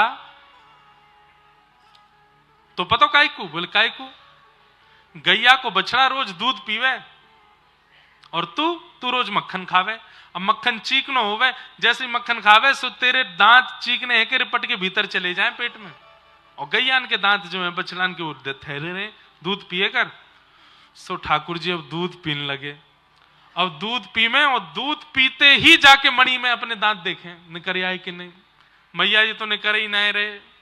बोले ऐसे ना लाला, धीरे धीरे निकलेंगे। एक दिन दाऊ दादा सुबह सुबह स्नान करके अपनी लंबी चौड़ी चोटी और पूरी चोटी को ऐसे कर रहे थे दाऊ दादा।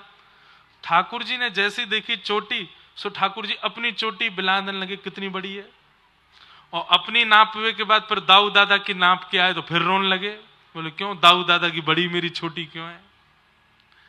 मैया बोली लाला तू दूध पियो कर। सब ठाकुर जी ऐसे शिखा पकड़ के वह को खींचते भाई दूध पी में कि ये चौड़ी हो जाएगी, निकर आवेगी बाहर। कबहू बढ़ेगी चोटी मैया मेरी, कबहू बढ़ेगी किते बेर मोहे दूध पिवत भये, किते बेर मोहे दूध पिवत भये, ये अजहू है छोटी, ये अजहू है छोटी मैया, कबहू बढ़ेगी चोटी मैया। ऐसी मधुर मधुर लीला ठाकुर जी कर रहे हैं। एक दिन अच्छा, ठाकुर जी का नित्य नियम है रात में जब प्रसादी नंद बाबा पाते हैं तो उनकी गोद में बैठ के ही पाते हैं ठाकुर जी। नंद बाबा की गोद में बैठ करके ठाकुर जी प्रसाद पाते हैं। प्रसाद पाते कम है, खेलते ज्यादा है, उछालते ज्यादा है। कभी खीर लेकर के दाऊ दादा की दाढ़ी से लगा देंगे, नंद बाबा की दाढ़ी से लगा देंगे। कभी कढ़ी लेकर के पूरे मुंह पे लगा देंगे। बोले बढ़िया चंदन लगा दूं अपने बाबा के। कभी कछु करें, कभी कछु करें, पूरे शान दे नंद बाबा को। और जा चीज को खावे को मन है जाए वह को झटते उठा के खा जाए। नंद बाबा को स्वभाव है रोज हरी मिर्च खामे। लेकिन जब से लाला गोदी में बैठे तो नंद बाबा हरी मिर्च छुपा के रखें, कहीं लाला झपट के खा नहीं जाए याकू, और या खागो तो है गो कल्याण। सो एक दिन मैया यशोदा जैसी थाली लगा के लाई, हरी मिर्च जैसी दिखी सो नंद बाबा ने तुरंत रोटी के नीचे छिपाई दी, लाला को नहीं दिख जाए। ठाकुर जी ने देख ली। ठाकुर जी मन में बोले अच्छा ये मीठी वाली कोई मिठाई है, मुझे छुपा ली है बाबा ने। मैं हूं नंद जी को लाला नहीं, मैं हूं यशोदा को लाला नहीं, आज यही मिठाई को खाऊंगा मैं। अब यहां नंद बाबा भोजन कर रहे, इतने में ठाकुर जी ने धीमे से हाथ ले जाके झपटो कियो और मिर्च लेके तुरंत कहीं, नंद बाबा जब तक हाथ पकड़ते तब तक तो मुंह में लेके काट के चबाए गए। और जैसे ही चबाई ठाकुर जी ने मिर्च चबाई, सांस रुक गई नंद बाबा के। अरे मेहर, अरे यशोदा जल्दी पानी लेके आ, जल्दी जल्दी लेके आ, जल्दी मक्खन मिश्री लेके आ। और ठाकुर जी को देखो तो जैसे कई बार बच्चन की सांस नहीं चली जाए, जीभ बाहर, मुंह बाहर, आंखें लाल, पसीना पसीना लाल ठाकुर जी, और बस यो यो कर रहे हैं, यो यो कर रहे हैं। ठाकुर जी के लाला लाला लाला मिर्च लग गई, ले पानी पी पानी पी। ठाकुर जी तो अपनी जीभ पकड़ के गए, मैया मेरी जीभ पजर गई, मेरी जीभ पजर गई। पजरनो समझे ब्रज भाषा में कहें जलवे से पजरनो। तब से नंद बाबा से ठाकुर जी कहे आपके संग नहीं बैठूंगा। क्यों? कड़वी मिठाई खावे नंद बाबा। श्रृंग्यग्निडंष्टि जलद्विजकंटकेभ्य। एक ठाकुर जी का स्वभाव है, कितना सुंदर स्वभाव। रोज ठाकुर जी सवेरे उठ करके बाल भोग करके और फेंटा बांध के नंद भवन से निकल जाएं। अभी मैया ने ठाकुर जी को परकोटा बांध रखो है, या सीमा से आगे नहीं जाएगो, तो आसपास के 4, 5, 10 घरों तक ठाकुर जी थोड़ा घूमे जामे। छोटे से हैं, कितने 3.5 साल के हैं बस। ठाकुर जी क्या करते हैं, गोकुल की गलियों में घूमते हैं और जो भी त्रिपुंडधारी, ऊर्ध्वपुंडधारी, जटाधारी, चिमटाधारी, कमंडलधारी जो भी महात्मा मिल जाते हैं उनको जाके दंडवत प्रणाम करते हैं। और दंडवत प्रणाम करके क्या बोलते हैं, बाबा तू यहां डोल रहा, मैं सुबह से तो ढूंढ रहा हूं, जान ना पहचान कुछ नहीं, अपने आप ऐसे ही। बाबा के नेक्सो से लाला कितनी प्यारी भाषा बोले, लाला तुमको जाने, अरे तुम मैं नहीं जानू, नंद बाबा ने मोसो कही कि एक त्रिपुंडधारी बाबा डोल्लो गोकुल में, वाकू बुलाए के लिया। यशोदा मैया ने 56 भोग बनाए, मैया आपको पवावे के काजे बैठी है। अरे हमारे घर में जब तक संत भोजन नहीं कर लें तब तक हम नए पामे, जल्दी पहुंचो, यशोदा मैया प्रतीक्षा कर रही है। अच्छा, नंद बाबा ब्रज के राजा हैं तो उनकी तो प्रसिद्धि है ही। संत महात्मा महाराज एक को, दो को, तीन, ऐसे दसों को निमंत्रण दे आते हैं ठाकुर जी जाके बिना घर पे बताए। संतों की टोली आकर के द्वार पर खड़ी हो जाती है। यशोदा मैया कहें, जय हो, आज बड़े महापुरुष हमारे यहां पधारे। कैसे पधारे? मैया आपको नेक्स्ट से लाला मिलो, यो कह रहो कि मेरी मैया ने 56 भोग बनाए, भोजन पावे जाओ घर पे। एक दिन तो 100 के समान संत आ गए घर पे। अब यशोदा मैया लगी जल्दी जल्दी रसोई बनाने। या लाला है तो मैं बताऊंगी, हैं घर में बता के ना जावे, ऐसे ही राह चलते कोई कोई निमंत्रण दिया वे, मेरे घर पे मैया प्रतीक्षा कर रही, जाके भोजन पाओ। मैया ने सबको भोजन पवाए, दक्षिणा बांटी, कंबल लत्ता जो भी सब दिए। ठाकुर जी लौट के आए, मैया ने पकड़े, यहां पे आ, अरे इतना ऊधम करे। कहा क्यों मैया? मैंने तू जाए कि सब जगह सब संतन ते जाए को कहावे कि मैंने भोजन बना। आप लोगों को ब्रजभाषा समझ आ रही है ना भैया? 5 लोग बोलेंगे हाँ, 10,000 में तो कैसे बोलूं? ब्रजभाषा में ही बोले ना, ठाकुर जी की भाषा है, ये समझो। और ब्रजभाषा बड़ी प्यारी है, समझनी चाहिए। हम ज्यादा कठिन शब्द नहीं बोलेंगे, नहीं तो आप समझ नहीं पाओगे, लेकिन धीमी बोले। मैया बोली, अरे लाला इतना उदम करे हैं, राह चलते हुए संतन को निमंत्रण दिया वे कि मेरे घर जाए के भोजन कर लो। आज 200 महात्मा आए हैं, रसोई है कि भंडारो कहा है, और घर पे बता के जावे ना है, काय को करे ऐसे? ठाकुर जी बोले, मैया 2 बातें, एक बात है सुन के तो तुम वो गले लगावेगी, और दूसरी बात सुन के तुम वो मारेगी। कौन सी पहली बताऊं? बोले मार व्यवहारी बता पहले।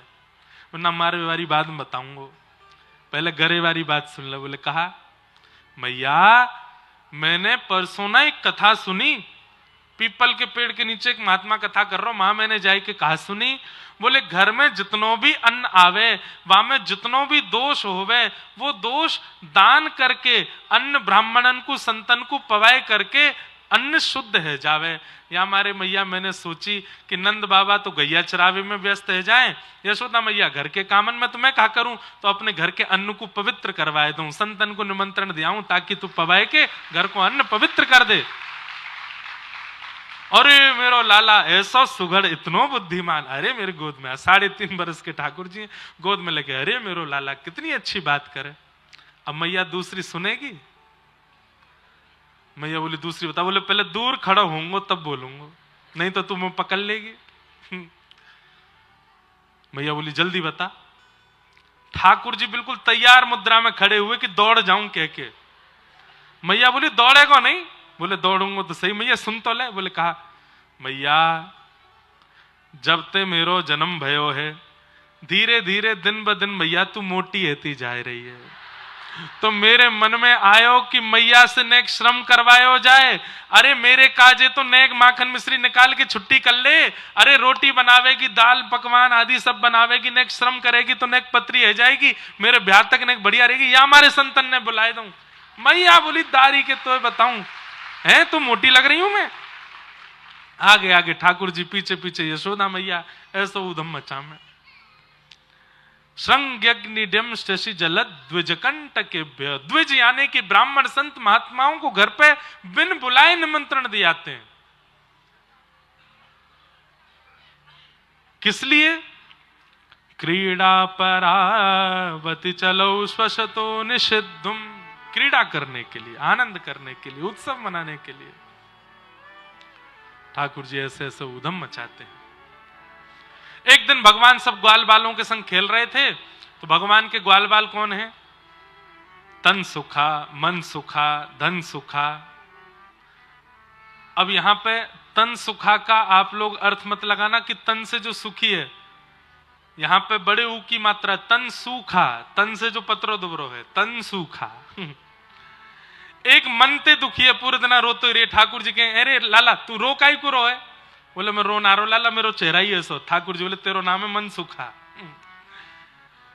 कई लोग ऐसे होते हैं, उनको देख के मन में आता है कि रो क्यों रहे हैं? बोले रो नहीं रहे, चेहरा ही ऐसा है इनका।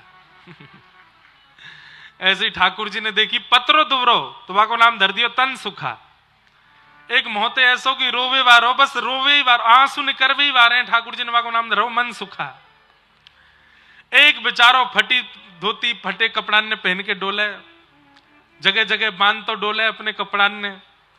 ठाकुर जी अरे ऐसे कपड़ा का पहने, अब लाला कहा बताऊं, घर में कपड़ा लत्ता ना है, हम तो ऐसे ही हैं। ठाकुर जी नवा को नाम धर दियो धन सुखा। तन सुखा, मन सुखा, धन सुखा। मधुमंगल, श्रीदामा, सुबल, तोष, ये सब ठाकुर जी के मित्र हैं। अच्छा, इनकी उम्र कितनी है सबकी? कोई 12 वर्ष को, कोई 15 वर्ष को, एक 18 वर्ष को, एक 17 वर्ष को, सबरे 10 साल से ऊपर के, और ठाकुर जी 3.5 वर्ष के। और पूरे अपनी मित्र मंडली के स्वामी कौन है, अधिपति कौन है, प्रेसिडेंट कौन है? 3.5 वर्ष के ठाकुर जी।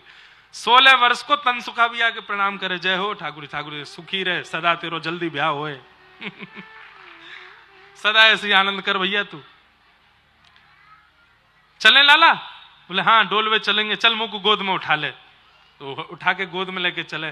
बाकी के सब जय जयकार, ओ हो नंद जी के लाला की जय, ब्रज प्रतिपालक की जय, यशोदा मैया के बालक की जय। छोटे से ठाकुर जी जय जयकार कराते डोले अपनी। ठाकुर जी ने एक दिन खेल खेल में अपने ग्वाल बालन की अच्छे से नेक पिटाई कर दी, तो सबरे रोने लगे। ठाकुर जी बोले रो काई को रहे हो? अरे खेल में तो नेक हाथापाई है जाए। अरे हम लोग गोकुल के निवासी हैं, हजारों हजारों गैया जाके घर में हैं, और खूब गैया को रस, खूब दूध घी दही खावे वाले हम गोकुलवासी हैं, नेक नेक सी पिटाई में रो रहे हो? तो एक ब्रजवासी बालक बोलो लाला तू तो राजा को छोरा है, तेरे घर में दूध घी दही की कोई कमी थोड़ी है, हम तो गरीब हैं लाला। और ऊपर ते कंस ने हमारे ऊपर कर लगा रखो है, टैक्स। हम कोई भी अपने घर में दूध घी दही रख ना सके, सब मथुरा भिजवाना पड़े।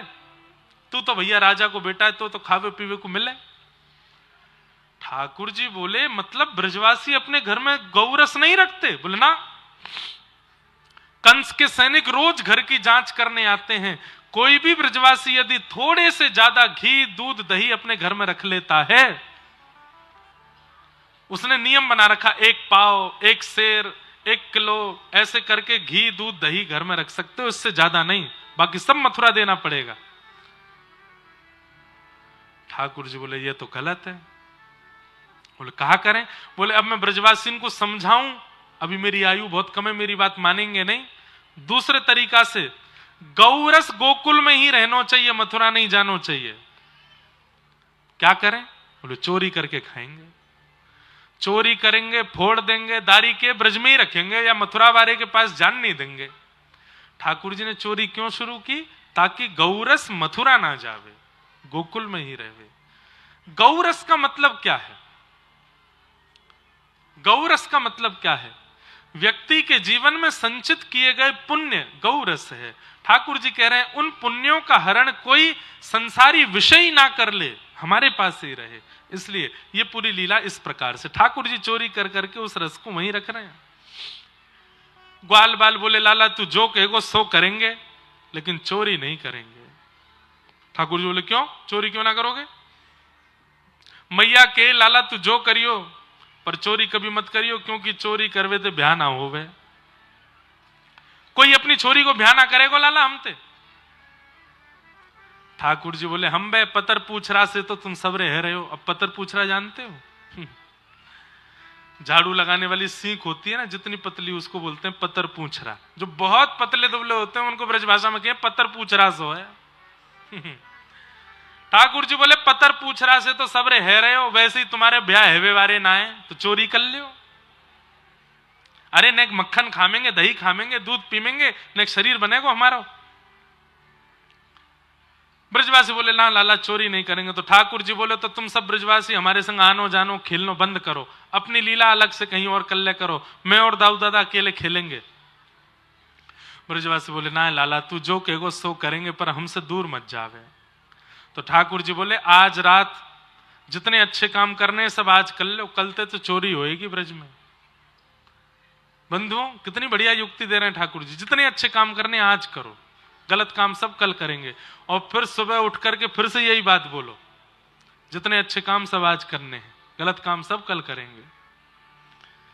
अगले दिना ठाकुर जी ने ग्वाल बालन से कही, पहले हम अपने घर पे करके देख लें कैसी होवे चोरी, फिर बाहर करेंगे। आज ठाकुर जी उठ करके गौरस भंडार में गए।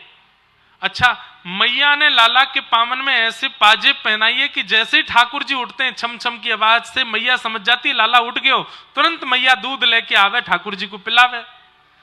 लेकिन आज ठाकुर जी उठे, अपनी पाजेब हाथन से पकड़ी, कहीं आवाज नहीं आ जाए, और धीमे धीमे चल करके ठाकुर जी गौरस भंडार में पहुंचे, अपने ही घर के। और वहां जाकर के एक मटकी के ऊपर से हाथ हटाए करके जैसे ही ठाकुर जी ने पानो शुरू कियो, इतने में ही ठाकुर जी की दृष्टि सामने पड़ी, एक खंभ के ऊपर मणि लगी थी, और मणि में जैसे ही ठाकुर जी ने खुद को देखा, खुद को देख के ठाकुर जी जोर से डर के मारे भागने लगे वहां से। अरे मैं चोरी ना कर रहा हूं, मैं चोरी ना कर रहा हूं, मैं चोरी ना कर रहा हूं। इतने में ठाकुर जी ने देखी, अरे तेरे भी मुंह पे मक्खन लगाओ, मेरे भी मुंह पे मक्खन लगाओ, अपने आप से ही बात कर रहे हैं। अच्छा, तो तू सुबल तनसुखा मनसुखा को कोई मित्र दिखे, तू भी चोरी कर भी आयो है मेरे दारी के, मेरे घर में चोरी कर भी आगो, चल कर ले, यशोदा मैया आवे वासे पहले कर ले। मैया को लाला की आवाज आ गई थी, इतने में मैया आकर के द्वार पे खड़ी खड़ी चुपचाप देख रही है, लाला कहा कर रहा है। ठाकुर जी अपने प्रतिबिंब से कह रहे हैं कि भैया चोरी कर ले, मैया आवे वासे पहले करके भाग ले आते। इतने में मैया बोली, अरे लाला कहा कर रहा है। जैसे ही देखी मैया आ गई, ठाकुर जी बोले, हाँ ना मैया कछु ना, मैं तो यार चोर को पकड़ भी आया हूं, देख हमारे घर में चोर घुसे आयो, मक्खन की चोरी कर रहा है। मैया बोली, कहां है चोर? तो अपना ही प्रतिबिंब दिखा करके ठाकुर जी कह रहे हैं, ये रो चोर। यशोदा मैया बोली, ये चोर है? बोला हाँ। ए बाबड़े से जे चोर ना है, जे तेरो ही प्रतिबिंब है, ये तेरो ही दर्पण को स्वरूप है। ठाकुर जी ने दोबारा देखी, अच्छा मैया जे मैं हूं? बोले हाँ लाला तू है। सो ठाकुर जी अपनी बलैया ले, अरे मैया कितनो मलूक हूं मैं, तेने मुझको बताई चोना मैं इतनो मलूक हूं। अरे मैया कैसे सुंदर मेरे नेत्र हैं, कैसी सुंदर मेरी नासिका है, अरे मेरे भुजा कितनी सुंदर है। मैया ने कान पकड़े, चल धारी के बात बनावे, सांची बता क्या कर रहा तू यहाँ पे? चोरी करवे? ना ना मैया तेरी सौगंध, चोरी नहीं करी मैंने। तो क्या कर रहा? ये तेरे हाथन में मक्खन कैसे लगो फिर? मैया तेने ये पद्मराग के कंगन मेरे हाथ में पहना रखे, मैं जब धूप में निकस के जाऊं तो धूप पड़वे ते मेरे हाथ में जलन है गई। तो कल मेरा एक सखा है मधुमंगल, वाने मुझसे कही लाला यहाँ पे ने घी लगा लेगो, मक्खन लगा लेगो तो जलन नहीं होगी। या हमारे मैया में तो हाथ बोर के बैठो भीतर कि मुझको जलन नहीं हो गया। मैया बोली अच्छा चल लाला, यहाँ की जलन तो है गई ठीक, ये यहाँ कौन सी जलन है रही तेरे?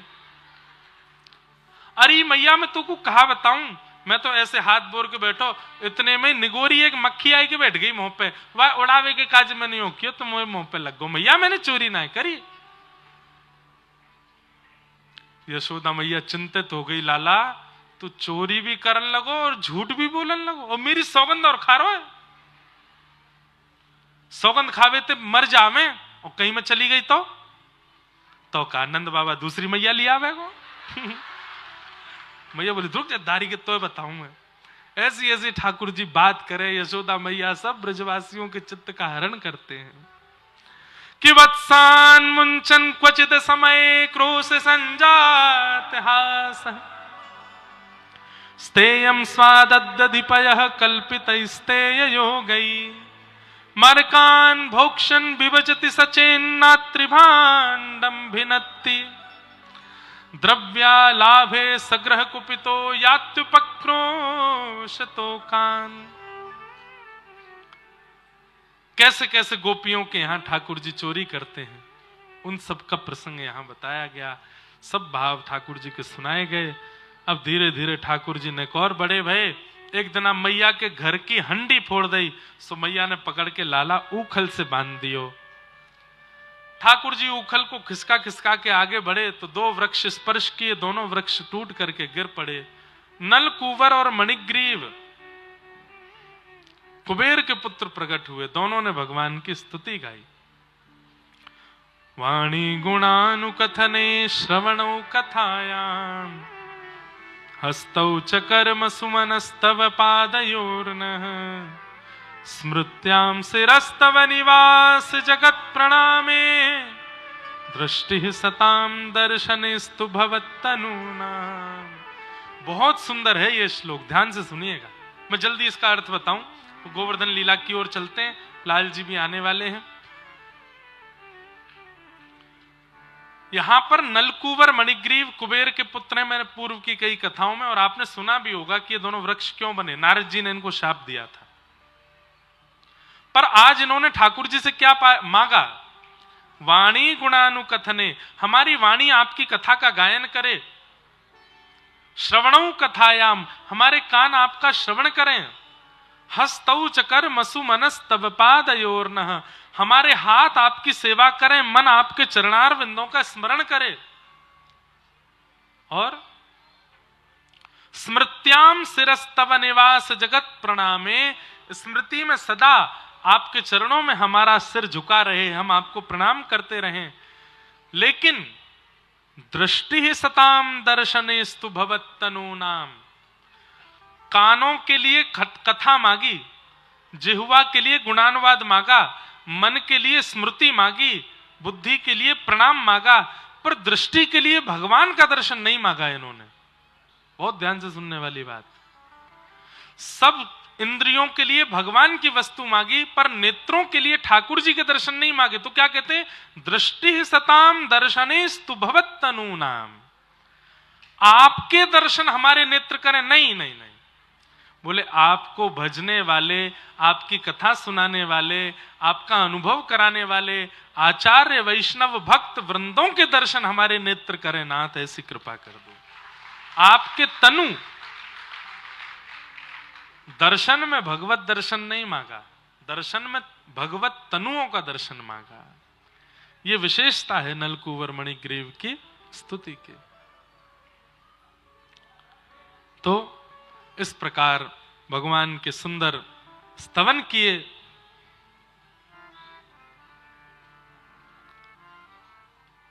श्री नलकूवर मणिग्रीव ने, जोर की आवाज हुई, ब्रजवासी दौड़े दौड़े आए, वृक्षों को गिरा देखा। यशोदा मैया ने गोद में लेकर के लाला से कही, अब हम यहां नहीं रहेंगे लाला, तो कोई इतना श्रम, इतनी पीड़ा है रही है या गोकुल में आए दिन राक्षस आजा में, अब हम यहां से चलेंगे। और ठाकुर जी सब ब्रजवासी गोकुल वासियों के साथ श्री वृंदावन को प्रस्थान कर गए। कि वृंदावनम संप्रविश्य सर्वकाल सुखावहम तत्र चक्रु व्रजावासम सकटैर्धर चंद्रवत् वनम वृंदावनम नाम पशव्यं नवकाननम गोप गोपी गवां सेव्यं पुण्याद्री तृणवीरुधम। बोलो वृंदावन धाम की। अब वृंदावन का विस्तार स्वरूप तो मैं कल बताऊंगा कथा में, विस्तार उसके लिए समय चाहिए। वृंदावन क्या है, वृंदावन का स्वरूप कैसा, वृंदावन का स्वभाव कैसा, वृंदावन का विचार कैसा। वृंदावन बंधुओं, वृंदावन नगरी नहीं है, वृंदावन स्थान नहीं है, वृंदावन कोई जगह नहीं है। वृंदावन नेत्रों से अनुभव नहीं होता, वृंदावन कानों से अनुभव नहीं होता, वृंदावन तो रोम रोम से अनुभव होता है। वृंदावन सामान्य नहीं है। ऐसे वृंदावन में ठाकुर जी पहुंचे हैं। और इसके पीछे कारण क्या है? वृंदावन इतना प्रिय क्यों है ठाकुर जी को? क्योंकि वृंदावन की संरचना स्वयं श्री किशोरी जी ने की है, स्वयं श्री राधा रानी के द्वारा रचित है श्री वृंदावन धाम।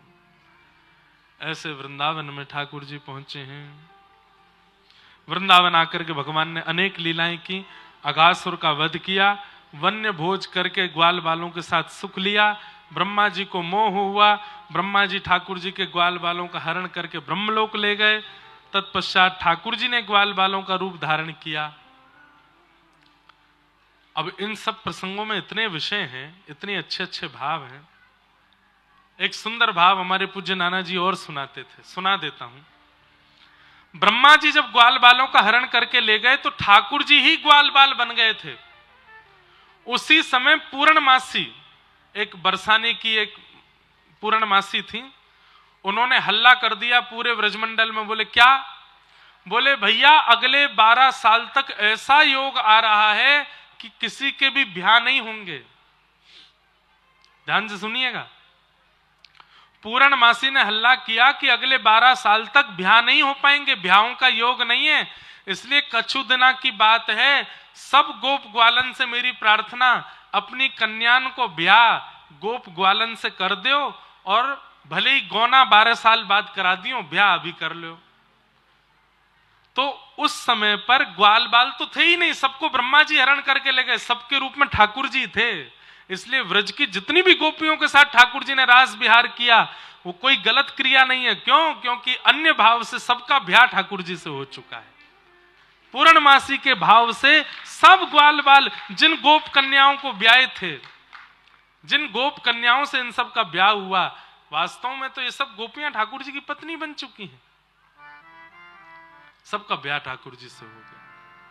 व्रज की ऐसी बड़ी अंतरंग अंतरंग लीलाएं हैं, अंतरंग भाव हैं, जिनको अगर व्यक्ति समझे तो भगवान के कभी लीला पर प्रश्न चिन्ह नहीं उठा सकता।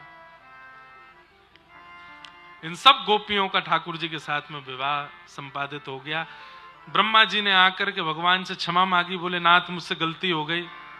ठाकुर जी ने ब्रह्मा जी को क्षमा नहीं किया। ठाकुर जी गौचारण करने लगे। गोपाष्टमी के दिन से गौचारण प्रारंभ हुआ। यशोदा मैया ने लाला के खूब सुंदर गौ भाव के मनोरथ किए। बंधुओं, गोपाष्टमी इसलिए नहीं है कि ठाकुर जी ने उस दिन गौचारण किया। वास्तव में समुद्र मंथन के दिन गैया समुद्र से जब प्रकट हुई है, वो गोपाष्टमी का दिन था, इसलिए उसको गोपाष्टमी कहते हैं। सुरभि गौ माता का जन्म दिवस है, वो प्राकट्य दिवस है। उसी दिन ठाकुर जी ने गौचारण भी किया, इसलिए गौचारण और गैया का प्रादुर्भाव दोनों एक ही दिन हुए। इस भाव से गोपाष्टमी का उत्सव मनाते हैं। तत्पश्चात भगवान की अन्य अन्य कई लीलाओं का अनुभव कराया। ब्रजमंडल में 2 बार आग लगी, दोनों बार ठाकुर जी पी गए। कालिया नाग का एक विषैला सर्प जो कि यमुना जी में प्रविष्ट हो गया था, भगवान ने उसका वध किया। उसको यमुना जी को उससे मुक्त करा के उसको प्रभाषित क्षेत्र में भेजा। वेणु गीत का सुंदर प्रसंग आया, जहां ठाकुर जी गौचारण करने जाते हैं और गोपियों को ठाकुर जी की उस रूप माधुरी का दर्शन घर बैठे बैठे हो जाता है। ऐसे उस वेणु गीत का प्रसंग सुनाते हुए आज ठाकुर जी गौचारण करके लौटे। पूरे व्रजमंडल में 56 भोग मनाए जा रहे थे। ये सब विषय जितने हमने जल्दी जल्दी कहे, सबको विस्तार से हम कल सुनाएंगे। कल व्रज वृंदावन की प्रमुख लीलाओं का अनुसंधान करेंगे। आज गोवर्धन लीला करके हम कथा को विश्राम की ओर ले चलेंगे। दूसरा, परसों कथा सुबह के सत्र में होनी है। हम महाराज जी से आज्ञा ले लेंगे कि महाराज जी जैसी आज्ञा करें। अगर आप सब लोगों को भी अनुकूलता बने तो अगर हम 10 बजे से कथा कर लें परसों सुबह, तो आप सब लोग उसी समय आ जाइए, ताकि 12 साढ़े 12 बजे तक हम कथा विश्राम करके फिर अपना विमान पकड़ लेंगे। हमको जोधपुर पहुंचना है। रात्रि में फिर जोधपुर में कथा है, 2-3 घंटे वहां पर भी उत्सव होगा। तो इसलिए ये अनुमति हम महाराज जी से चाह रहे हैं कि परसों अगर महाराज जी आज्ञा देंगे तो 10 बजे सुबह से कथा का क्रम। आप सब लोग कौन कौन आवेगो? वाह, सबरे आ जाइयो भैया सुबेरे ही। अब बस हम इतना ही बोलेंगे, इससे ज्यादा नहीं बोलेंगे। जो नहीं आवेगो वाकू बगलवारी की सौगंध है। हाँ, कहीं पता चली सुबह के सत्र में आप लोग सोचो कि भैया हम पे तो काम है, नहीं आ पाएंगे, तो बगलवारो आज ही कह दो, अरे मेरी सौगंध लगी, अरे आनो पड़ेगा परसों। नहीं, आप सब कटनी वासी इतने प्रेम से कथा में श्रवण करने पधारते हैं, इतने आनंद से उत्साह से कथा का रस लेते हैं। हमको बहुत सुख मिला, बहुत आनंद आया। आप सब कटनी वासियों ने इतना प्रेम सुख आनंद दिया है। अगर कटनी आने का जल्दी सौभाग्य मिलेगा, तुम फिर से आवेंगे, फिर से कथा सुनाएंगे आप सब लोगों को। खूब सुख मिला, खूब आनंद आया। ठाकुर जी ने सब ब्रजवासियों को समझाया, भैया इंद्र की पूजा मत करो, इंद्र की पूजा करोगे तो सब देवतान की पूजा करनी पड़ेगी। एक साधे सब सधे, 33 कोटि देवता जासे प्रसन्न हो उनकी आराधना करो। तो बोले वो कौन? बोले वो साक्षात नारायण है, और वही नारायण हमारे ब्रजमंडल में श्री गोवर्धन के रूप में विराज रहे हैं। चलो सब गोवर्धन की पूजा करवे। ब्रजवासी पहले तो आनाकानी करने लगे, बाद में ठाकुर जी की बात मान करके सब लोग ब्रजवासी ठाकुर जी के साथ गोवर्धन को गए हैं। नाचते गाते हुए सब लोग जा रहे हैं।